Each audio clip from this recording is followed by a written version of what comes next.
이름으로 기도드리옵나이다. 아멘. 오늘 이 본 말씀의 중심에서 말씀을 나눌 제목은 하나님의 섭리입니다. 위대한 그 설교가인 영국의 스폴전 목사님은 목사님이 졌던 자신의 할아버지 이야기를 이렇게 전해주었습니다. 할아버지는 몹시 가난한 농촌교회의 목사였습니다. 젖소 한 마리가 온 식구에게 우유를 공급하는 큰 재산이었는데 갑자기 이 소가 병들어 죽었습니다. 그래서 할머니와 아이들은 죽은 소를 붙잡고 울었다고 합니다. 이 무렵 영국 런던에 기독교인 실업인들이 가난한 목사님들을 위하여 돈을 기부받아서 나누어 주고 있었습니다. 그래서 많은 어려운 목사님들이 편지도 보내고 또 방문도 해서 도움을 받았습니다. 그러나 이 할아버지 스폴전 목사님은 나보다 더 어려운 그런 목사님들이 많을 텐데 이러시면서 도움을 청하지 않았습니다. 이 실업인들이 모금한 돈을 다 나눠주고 마무리를 짓는 회의를 가졌는데 5파운드가 남았습니다. 한 회원이 이렇게 제안을 합니다. 이 5파운드는 우리 스폴전 목사님에게 드립시다. 아주 성실한 분이라고 그렇게 얘기를 합니다. 이 제안을 들은 여러 회원들은 이 스폴전 목사님은 깊은 신앙과 또 봉사정신과 그리고 희생적 그런 생활을 말하면서 우리가 더 모금을 해서 좀 드리도록 하자 이렇게 결정을 해서 모은 돈이 20파운드가 됐습니다. 그래서 20파운드를 이 스폴전 목사님에게 보냈습니다. 이 20파운드는 소 10마리를 살 수 있는 큰 돈이었습니다. 하나님은 모든 걸 다 아시고 사랑의 섭리를 펴신다고 이 손자인 이 스폴전 목사님은 할아버지에 대한 간증을 했습니다. 이 간증은 개인에 대한 하나님의 섭리를 보여준 그런 예가 되겠습니다. 오늘 우리 읽은 본문 말씀은 집단에 대한 하나님의 섭리를 보여주고 있습니다. 25절을 보면 내가 아수르를 나의 땅에서 파하며 나의 산에서 그것을 질밟으리니 그때에 그의 멍에가 이스라엘에게서 떠나고 그의 짐이 그들의 어깨에서 벗어질 것이라고 했습니다. 이 말씀은 하나님께서 이스라엘을 지배하던 아수르를 멸망시키고 노예로 살던 이스라엘을 해방시킬 것을 말씀하신 대목입니다. 사실 이 아수르는 과거의 이스라엘을 진격해가지고 파괴를 했고 말이에요. 사마리아를 점령하고 백성들을 노예로 끌고 가기도 했습니다. 아수르는 하나님의 백성인 이스라엘을 괴롭혔던 그런 나라입니다. 그런데 하나님께서 그 아수르를 파멸시키고 이스라엘을 구원하시겠다고 말씀하십니다. 이와 같이 한 민족의 역사에 대한 하나님의 절대적 이 주권은 그 누구도 거스를 수 없음을 우리는 이 말씀을 통해서 알게 됩니다. 본문 26절에 보면 이것이 온 세계를 향하여 정한 경영이라 했고 열방을 향한 편손이라고 말씀하고 있습니다. 27절에서는요. 하나님이 하신즉 누가 그것을 패하며 그의 손을 누가 돌이키려고 했습니다. 이 역사적 사실은 이스라엘 백성에 대한 하나님의 섭리였습니다. 이 섭리라는 말은 어떤 것을 돌본다는 뜻을 가진 라틴어 프로피데오의 근거를 두고 있습니다. 이 말은 성경에는 없습니다. 그러나 교리에는 섭리란 말이 있습니다. 우리 장로교 교리서인 웨스트민스터 신앙 고백서 5장 1절에 하나님의 섭리에 대해 이렇게 가르치고 있습니다. 여러분들 그 말씀 생각하기에 처음에 보면은 세 줄에 나와 있죠. 만물의 대창조주이신 하나님께서는 그의 가장 지혜로우시며 거룩하신 섭리에 의해 그의 정확무화하신 예지 또는 자유로우며 변함없는 자신의 뜻에 도모에 따라 가장 큰 것에서 가장 작은 것에 이르기까지 모든 피조물들과 행위들과 일들을 보호하시며 지도하시며 처리하시며 통치하시어 그의 지혜와 능력과 공의와 선하심과 긍휼의 영광을 찬양하게 하신다. 이렇게 밝히고 있습니다. 이와 같이 이 표현한 섭리는 우리 성도들이 보는 눈과 듣는 귀를 가지고 있으면 성경 곳곳에서 찾아볼 수가 있습니다. 왜 그러냐 하면 신앙에 의해서만 우리는 역사하시는 하나님의 손길을 추적할 수 있기 때문입니다. 바울 사도는요, 에베소서 1장 9절에서 그 뜻의 비밀을 우리에게 알리신 것이요 그의 기뻐하심을 따라 그리스도 안에서 때가 찬 경륜을 위하여 예정하실 것이니 이렇게 말씀했는데 하나님의 섭리를 바울은 경륜으로 그렇게 말하고 있습니다. 그래서 성경의 경륜은 섭리로 이해할 수가 있습니다. 단지 이 섭리와 경륜이 무슨 차이가 있느냐? 이 경륜은 천하를 통치하는 일이라고 한다면은 섭리는 그 하나하나에 역사하시는 하나님의 일이라고 할 수 있습니다. 이러한 섭리는 세 가지 개념으로 우리가 표현되는데 보존, 그리고 협력, 그리고 통치 이 세 개로 얘기가 됩니다. 먼저 이 보존은 하나님은 모든 피조물들의 독특한 본질과 능력을 계속 유지하게 하시는 것이 보존입니다. 이미 창조된 피조물이 파괴되지 않게 하시고 말이에요. 필요에 따라 업그레이드 시켜가지고 보존하신다는 그런 뜻이 되겠습니다. 그 다음에 이제 협력은 하나님은 피조물들을 유지하실 뿐만 아니라 피조물들의 행위에 대해 능동적으로 잘 되게 하신다는 그런 뜻입니다. 그러니까 이 능동적으로 협력하신다는 것은 우리 성도들 우리가 하는 일에 개입해가지고 잘 되게 하신다는 그런 말이죠. 그 다음에 이제 통치는 하나님은 피조물들에 대한 하나님의 계획을 성취해 나가신다는 것을 말하는 겁니다. 그러니까 하나님께서 만물을 친히 다스리신다는 그런 말씀이 되겠습니다. 이와 같은 보존, 협력, 이 통치는 일반 섭리와 특별 섭리를 통해 행하시게 됩니다.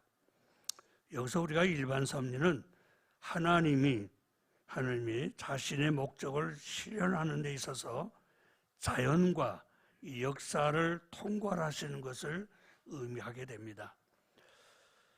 자, 아모스 4장 13절 말씀을 좀 같이 한번 읽어보면요. 이건 일반 섭리를 말하게 되는데 읽어보겠습니다. 시작.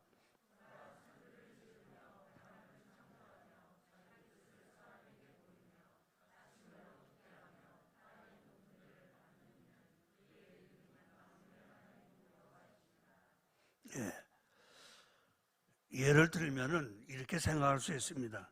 우리가 이 공기, 이게 세게 불면 바람 말이에요. 태풍도 되는데 공기, 이 공기는요 믿는 사람이나 믿지 않는 사람에게 구별하지 않고 주신 모든 사람에게 다 혜택을 받게 되어 있습니다.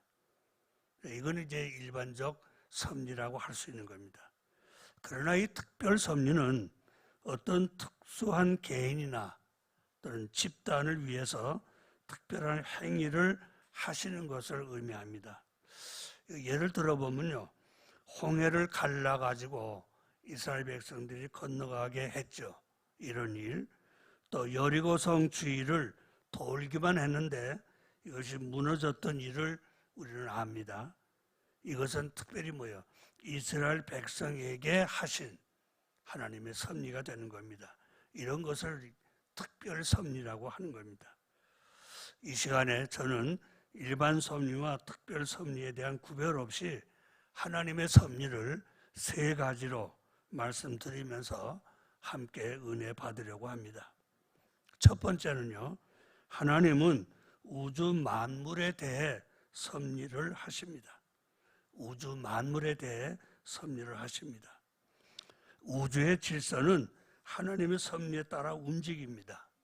엉뚱하게 보이는 것도요, 자연의 원리에 따라 이미 예정되어 있었던 것이고, 그리고 우주의 움직임도 다 하나님의 섭리에 따른 것입니다.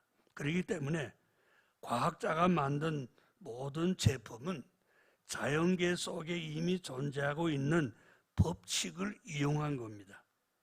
이 자연계 안에는 수없이 많은 법칙들이 있는 거죠. 여러분, 그 인공위성은 지금 지구나 별의 법칙을 알고서 만든 겁니다. 그래서 그 많은 인공위성이 각 나라에서 다 띄웠잖아요. 이게 지금 돌고 있는데 어디 부딪혔다는 말 들어봤습니까? 이 인공위성끼리 부딪힐 수도 있어야 되잖아요. 그냥 우리가 다 쏘아 올렸는데 이게 마구잡이로 했다면은 뭐 보통 문제가 아니었을 겁니다. 이런 하나님이 내신 이 법칙을 알고 했기 때문이죠. 그 많은 위성들이 서로 충돌하지 않고 계속 돌고 있는 겁니다. 뉴턴은요, 나무에서 사과가 떨어지는 것을 보고 만유인력, 즉 중력을 알았습니다. 이 와트라는 사람은 뭔가 화로 위에 올라가 있는 주전자 뚜껑이 들썩거리는 것을 보고 이 전기의 힘을 알았습니다. 그래서 전기 기관차를 이제 만들게 됩니다. 지금도 이 나무, 풀, 물, 이 동물들, 이 모든 것이 연구의 대상이 되어가지고 그 속에 있는 법칙을 연구하고 있습니다. 그 법칙이 바로 말씀이에요. 말입니다. 자, 성경 히브리 11장 3절을 좀 보겠습니다. 같이 읽습니다. 시작.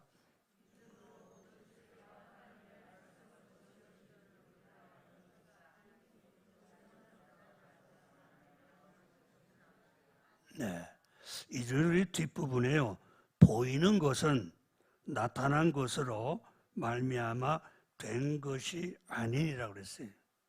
좀 이제 이게 이해하기 힘든 부분인데 조금 설명을 드리면 이런 뜻입니다. 우리가 지금 눈으로 보고 있는, 눈앞에 나타나 있는 이 다 우리가 눈으로 보고 있잖아요. 이거는 우리가 눈앞에 나타나 있기 때문에 보는 것이 아니고, 말이 좀 그렇잖아요. 그게 아니고 그 이전에 하나님의 마음속에 있었던 그 법칙에 따라 때가 되면 우리가 볼 수 있게 하는 거죠. 하나님 우리에게 보여주시는 겁니다. 이런 의미로 우리가 받아들이면 이해가 될 수 있을 겁니다. 다시 말해서요, 우리가 물건을 보게 되죠. 집을 우리가 보게 되면 다 건축가들이 짓는 겁니다. 또 과학자들이 발명해놓은 발명품들을 우리가 많이 보게 됩니다. 그런데 그 집이라든가 이 발명품들은 건축가가 집을 짓죠. 또 과학자들이 발명품을 만들어냅니다. 그런데 이미 말해요, 그 건축가나 과학자들 이 마음속에 있었던 거죠. 그래, 그걸 가지고 있었다가 그걸 이제 표현해낸 것이 집이 되고 발명품이 되는 겁니다. 이 대자연 속에 있는 모든 것은요, 하나님 마음속에 있었던 원리입니다. 하나님 마음속에 있었던 설계고 하나님 마음속에 있었던 법칙에 의해서 어느 시점이 되면 보이는 것으로 나타나는 겁니다. 우리가 그걸 보는 거죠. 바로 이것이 창조입니다. 성도 여러분, 우리가 살고 있는 지구는요, 70억의 인구, 70억이 다 된지는 모르겠지만 어쨌든 이 많은 인구를 지구가 이제 가지고 있잖아요. 이걸 싣고 시속 10만 킬로의 속도로 자전하면서 해의 둘레를 공전하고 달리고 있습니다. 그런데 지구가 궤도에서 이탈하지 않고 지구에 우리가 살고 있는 사람들 한 명이라도 지구에서 떨어져 나간 사람이 있습니까? 없습니다. 이것은 뭔가 하면 이미 정해진, 하나님이 정해진 법칙에 따라 움직이기 때문인 겁니다. 그래서 히브리서 1장 3절에 보면요, 하나님의 능력의 말씀으로 만물을 붙드셨기 때문이라고 그랬어요. 하나님의 능력의 말씀으로 만물을 붙드셨기 때문이다. 우리가 지구가 이렇게 세게 돌아가는데 이거 다 떨어져 나갈 수 있는 거지만 하나도 떨어지지 않는 것은 하나님이 뭐예요? 여기 말씀대로 다 붙드는 거죠. 그 붙든 게 뭐예요? 중력 때문에, 만유 인력 때문에 우리가 붙들려 있는 거죠. 결국 우주 질서의 모든 것이 하나님의 섭리이기 때문에 하나님의 섭리는 만물의 근본에 작용하고 있음을 우리가 알 수 있습니다. 우주에 대한 하나님의 섭리를 우리는 깨달았고 우리들을 지금 이 모습으로 창조하시고 말이에요. 때를 따라 섭리하시는 하나님께 우리는 감사를 드려야 될 겁니다. 감사를 드리시기를 주님의 이름으로 권면드립니다. 두 번째는요, 하나님은 쉬지 않으시며 섭리를 하십니다. 하나님은 쉬지 않으시며 섭리를 하십니다. 하나님 섭리의 역사는요, 그의 모든 피조물과 그들의 모든 행위를 가장 거룩하고 또 가장 지혜롭고 그리고 가장 강력하게 보존하고 다스리심입니다. 그렇게 하시기 위하여 하나님의 섭리는 안식일이 없어요. 어떤 경우에도 중단하시는 일이 없고 쉬시는 법이 없습니다. 하나만 예를 들면요, 우리 모두가 가지고 있는 심장, 이거 뛰고 있잖아요. 심장. 이걸 한번 보겠습니다. 우리가 세상에 태어나기 전 모태에서부터 죽는 그날까지 심장은 움직임을 멈추는 일이 없습니다. 우리의 육체는 나른해져도 심장은 그렇지 않습니다. 우리가 잠을 자도 심장은 쉬지 않습니다.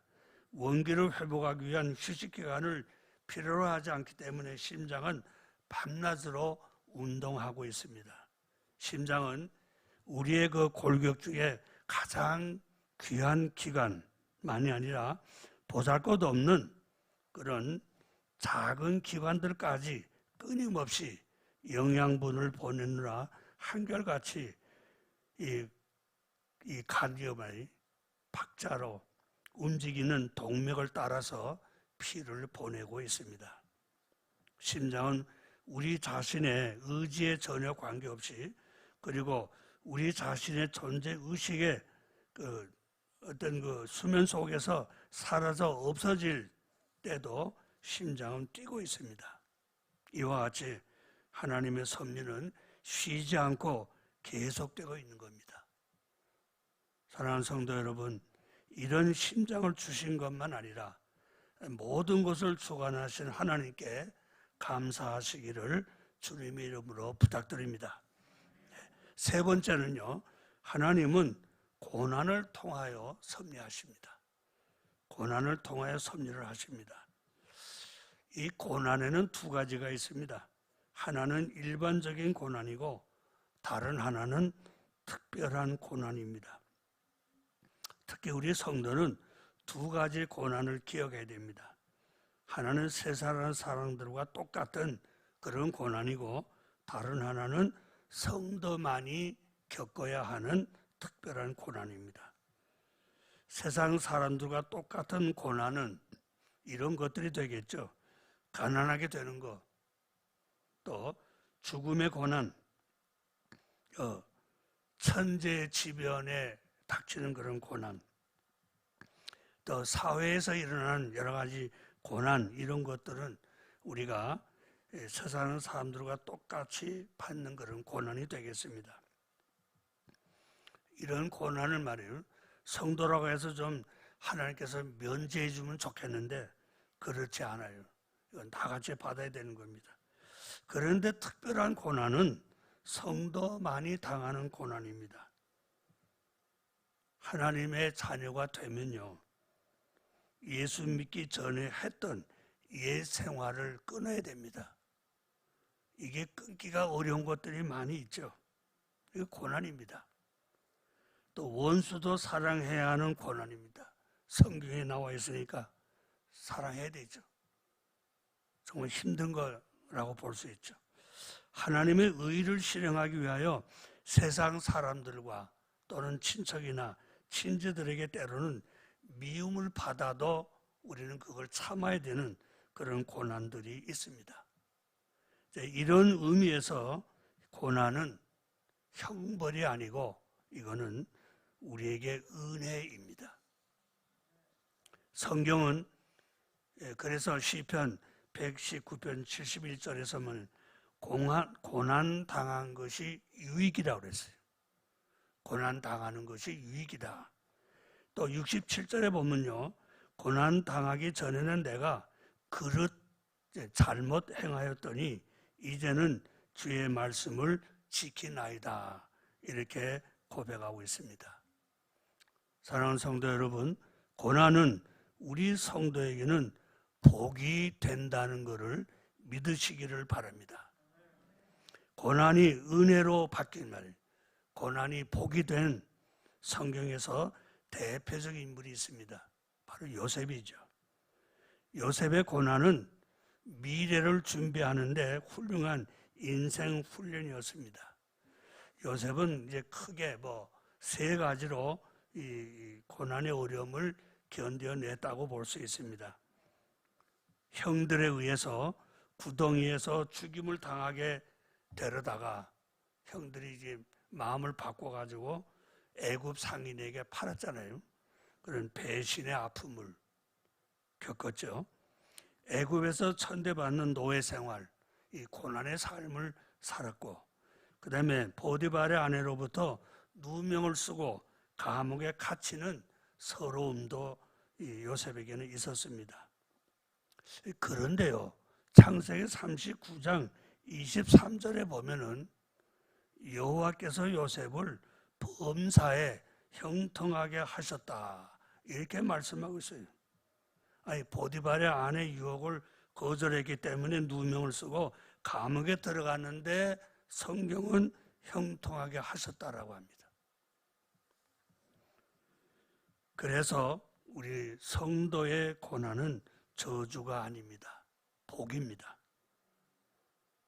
하나님을 보세요. 하나님은 요셉을 높여 주셨습니다. 어떻게 했습니까? 우리가 잘 아는 대로 요셉은 뭐예요? 애굽의 총리가 된 겁니다.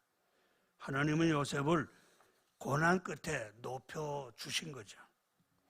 그렇기 때문에 우리 성도들에게 고난이 오면 먼저 우리는 감사부터 하셔야 돼요. 고난이 오면 먼저 하나님 감사합니다 하고 감사부터 하시고, 그 다음에는요, 이 고난을 이겨낼 수 있도록 힘을 달라고 기도해야 됩니다. 본문 27절에 그의 손을 펴서 쓴즉 누가 능히 그것을 돌이키랴, 이렇게 했죠. 이 말씀은 하나님이 하신 일을 아무도 없애거나 되돌릴 수 없다는 말씀입니다. 하나님만이 하실 수가 있다는 거죠. 저는 이 시간 우리나라에 있었던 하나님의 섭리를 되돌아보려고 합니다.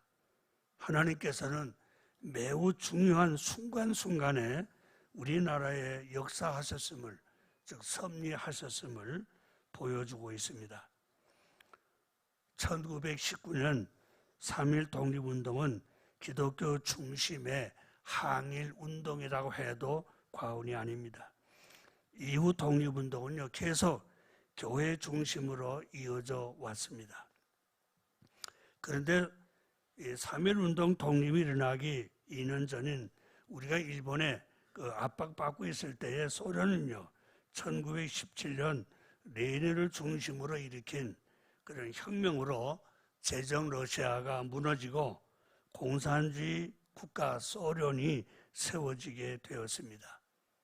이 소련이 당시 우리나라 독립운동을 하는 이 상해 임시정부의 이 독립 자금을 좀 보내주는 그런 우호적으로 우리에게 대했다고 그럽니다. 그리고 특히 이 공산주의는요, 평등하게 살게 해준다는 그런 이제 사상을 가진 것이 공산주의죠. 그래서 그 당시 청년들에게는 똑같이 평등하게 살게 해준다는 게 얼마나 매력적이에요. 그래서 많은 우리 청년들이 이 소련에 가서 공산주의를 공부하게 됩니다. 그러다가 1945년 해방이 되어 이 청년들이 귀국하게 되죠. 그래서 우리나라에 공산주의 사상을 가진 사람들이 그때는 좀 많았습니다. 해방 후 2년 동안 박헌영을 중심한 공산 세력이 바로 이들이 된 겁니다. 나라가 공산화될 그런 좀 위기랄까요? 그렇게 놓이게 됩니다. 그러나 이 시기에 미국에서 귀국한 이승만은 안 된다. 우리나라는 자유민주주의 나라가 돼야 된다고 그렇게 주장을 하고 나서게 됩니다. 그 당시 이승만이 이끄는 자유민주주의 세력은 얼마 되지 않았어요. 이승만 세력과 박헌영 세력의 비율로 그때 따져서 나온 게 있는데 13대 78이라고 했습니다. 그러니까 이승만 세력이 13이면 박헌영 세력은 78이면 2급, 3급이 되는 거죠. 그만큼 공산 세력이 많았다는 거죠. 저희 아버님이 이승만 세력인 서북청년단에 가입했다가 6.25 전쟁이 일어나 서울이 함락될 때 바로 앞집에 살던 공산당원이 총을 들고 와가지고 저희 아버님을 체포해 갔습니다. 죽을 뻔했네. 극적으로 살아났지만은 그 당시 남한은 공산 세력이 상당했습니다. 이 시기에 박헌영이 김일성에게 보고한 내용을 보면 남침을 하면 그때 말이에요. 그때 남침을 하면 일주일이면 완전히 정복할 수 있다고 그렇게 보고했다고 그래요. 그런데 이 13대 78의 대결 구도에서 1948년 8월 15일 남한에 유엔이 승인한 자유민주주의 대한민국 정부가 수립되므로 이승만을 중심으로 한 자유민주주의 세력이 승리하게 되는 겁니다.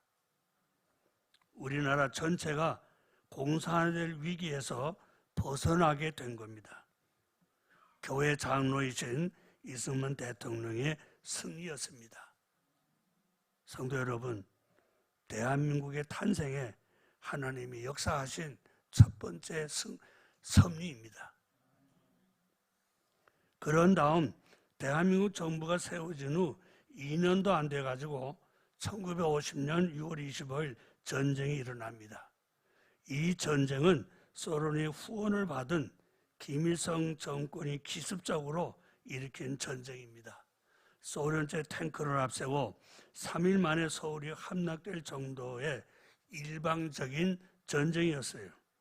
당시 남한은 미국이 철수했고 탱크는 물론 소총도 별로 없는 그런 전쟁 준비가 전혀 되어 있지 않는 그런 형편이었습니다. 그래서 전세는 밀리고 밀려서 대구, 부산만 남기고 공산 세력에 다 점령이 되었습니다. 완전히 공산화될 위기에 놓이게 된 겁니다. 그런데 이런 위급한 때 미국이 한국 전쟁에 개입하게 됩니다. 7월 7일 유엔 안전보장이사회에서 미국이 제안을 해가지고 16나라죠.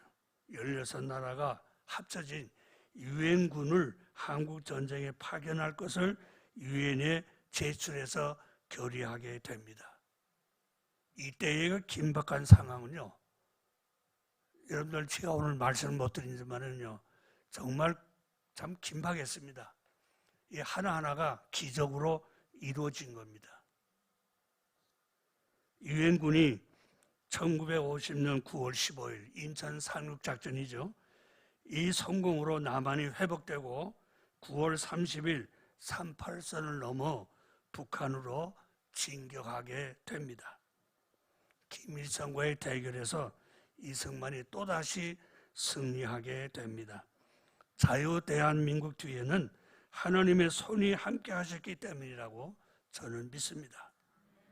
성도 여러분, 해방 후 우리나라에 하나님이 역사하신 두 번째 섭리가 6.25 전쟁이었습니다. 하나님의 이와 같은 섭리는 그럼 왜 이렇게 하나님 우리나라에게 이런 섭리를 하셨을까? 저는 두 가지로 보고 있습니다. 그 하나가 이 땅에 복음이 들어온 이후 복음을 위해 순교한 목사님과 성도들이 많았기 때문입니다. 그 김민서 목사님 지금은 벌써 소천하신 목사님인데 이 목사님이 쓰신 한국교회 순교사 이 조그마한 책자입니다. 여기에 보면은 1876년 백홍준 전도사가 최초로 순교한 후에 일제 강점기 동안에 신앙을 지키다가 순교한 헤아릴 수 없는 많은 성도들이 있었다고 기록하고 있습니다. 목사님들보다 성도들이 많이 순교했다고 그렇게 기록하고 있습니다. 한국교회 초창기부터 해방될 때까지 많은 성도들의 순교로 하나님께서 우리나라에 손을 펴신 것으로 그렇게 우리가 볼 수 있습니다. 그 다음에 또 하나는요, 위기 때마다 기도를 한 대한민국이었기 때문입니다. 먼저 1948년 5월 10일 총선거를 통해 198분의 국회의원을 선출해가지고 5월 31일 오전 10시 재헌국회 1차 본회의를 개원하게 됩니다. 여기 의장으로 선출된 이승만 박사가 등단해가지고 순서에도 없는 이런 제안을 합니다. 그 무슨 제안이냐? 대한민국 독립민주국 제1차 회의를 열게 된 데 대해 우리는 먼저 하나님께 감사해야 된다. 그래가지고 198분의 재헌 국회의원들을 전부 기립을 하게 해가지고 다 일어나서 그때 그 목사로서 당선되신 이윤영 국회의원입니다. 이분이 대표로 이렇게 기도했습니다. 우주 만물을 창조하시고 인간의 역사를 섭리하시는 하나님, 이 땅을 축복하시어 감사가 넘치는 오늘이 있게 하심에 진심으로 감사를 드린다. 이렇게 기도를 했습니다. 우리 대한민국은 이렇게 기도로 시작한 나라입니다. 그리고 1948년 유엔 총회에서 대한민국이 국제연합에 가입하려고 할 때 이런 일도 있었습니다. 유엔에 가입을 위한 결의안을 상정하면 소련을 비롯한 동구권 공산국가들이 반대를 했습니다. 소련 대표 비젠스키가 반대 토론을 하면은 그 다음에는 폴란드 대표가 올라오고 그 다음에 헝가리 대표가 올라오고 이게 순서적으로 올라와 가지고 저녁 5시까지 쭉 이어갑니다. 그러면 표결 못하고 끝나니까 그 다음에 또 올리면은 또 그런 식으로 해가지고는 계속 해가지고 우리 한국이 유엔 가입을 못하게 했습니다. 이제 마지막 12월 15일 마지막에 한 번 더 상정을 해가지고 그때도 못하면은 한국 유엔에 가입을 못하게 됩니다. 그래서 14일 날 저녁 그때 그 유엔 대표로 하던 장면 박사 이분과 함께 대표단이 전부 다 밤에 옆에 교회 나가서 밤새 철야 기도를 했습니다. 이거 내일 꼭 통과되게 해달라고. 그 다음날 이런 기적이 일어납니다. 또 소련 대표 비진스키가 이제 15일 날 상정이 됐죠. 비진스키가 해가지고 첫 번째 등단해가지고 반대 토론을 시작을 합니다. 그런데 시작해서 얼마 안 돼가지고 비진스키의 목이 꽉 잠깁니다. 말을 못하게 됐어요. 아무리 말해도 안 됩니다. 그래서 결국은 반대 토론을 한 10여 분 하다가 내려왔어요. 그 다음에 누가 올라가든가 하면 폴란드 대표가 올라가야 되는데 폴란드 대표는 비진스키가 2시간 동안 할 거니까 옆에서 말이에요. 차 마시면서 노닥거리고 있었어요. 근데 바로 옆방이 아니었던가 봐요. 그래서 이제 소련 대표가 그대로 내려간 걸 모르고 계속 있었던 거죠. 총회장에서는 의장이 반대 토론자 없습니까? 물어봤어요. 회의 진행상 10분이 지나면은 결의를 하게 되는 거죠. 10분 동안 폴란드 대표는 안 오는 거죠. 그래가지고 결국은 상정이 돼가지고 47대 8로 유엔에 가입하게 됩니다.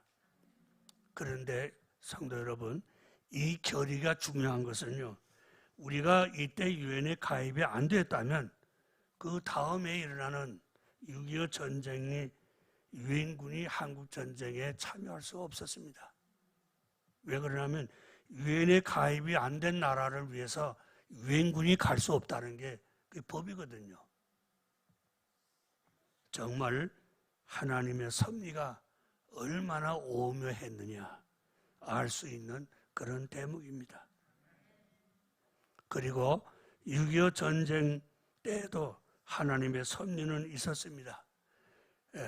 우리 한국 군대는 밀리고 밀려서 대구와 부산 남기고 남한 전체가 인민군에 점령되었어요.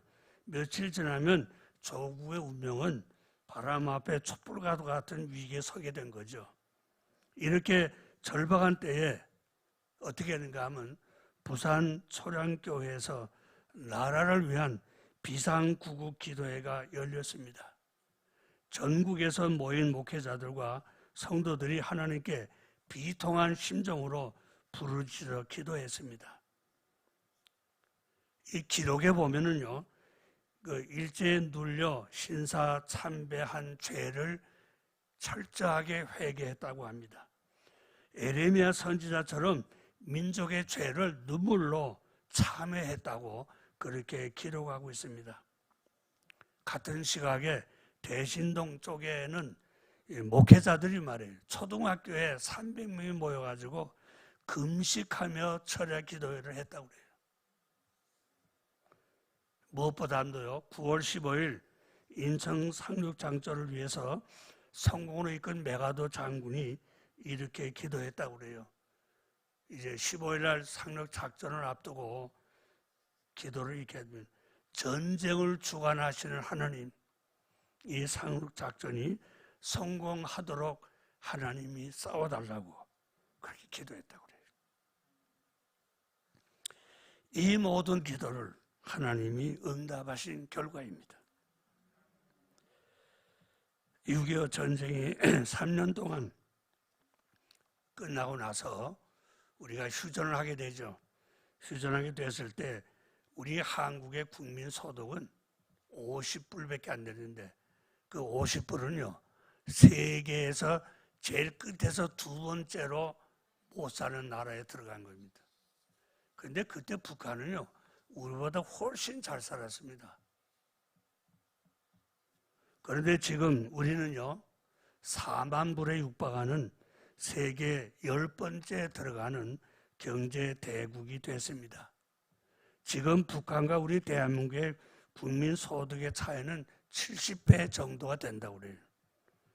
공산주의 북한과 자유민주주의 대한민국이 해방 후 70년 동안 벌려놓은 이런 경제의 격차는 우리에게 무엇을 이야기하고 있습니까? 만일 우리가 두 번의 위기에서 하나님의 섭리가 없었다면 지금 우리는 북한과 똑같은 처지가 되어 있을 겁니다. 제가 설교 말미에 대한민국 정부 수립에 대한 말씀을 길게 드리게 된 것은 하나님의 섭리에 감사하는 삶이 돼야 된다는 거죠. 그리고 또 하나님의 섭리가 늘 우리 대한민국에 또 우리에게 역사하시도록 우리는 기도해야 된다는 겁니다. 성도 여러분, 지금 우리나라는 정치적으로 또 그리고 경제적으로 사회적으로 그 어느 때보다 힘든 시기입니다. 참 시간이 없어 일일이 열거해 드리지 못합니다. 그러나 이런 어려움 속에서 하나님이 함께 하시면, 하나님의 손 안에 있으면 그 어떤 일이라도 견뎌내고 극복할 수 있습니다. 그러므로 승리하게 하시는 하나님께 기도하시기를 바랍니다. 1000만 성도가 기도해야 할 때입니다. 성경은 이렇게 말씀하고 있습니다. 예레미야 33장 2절 3절을 같이 읽겠습니다. 시작.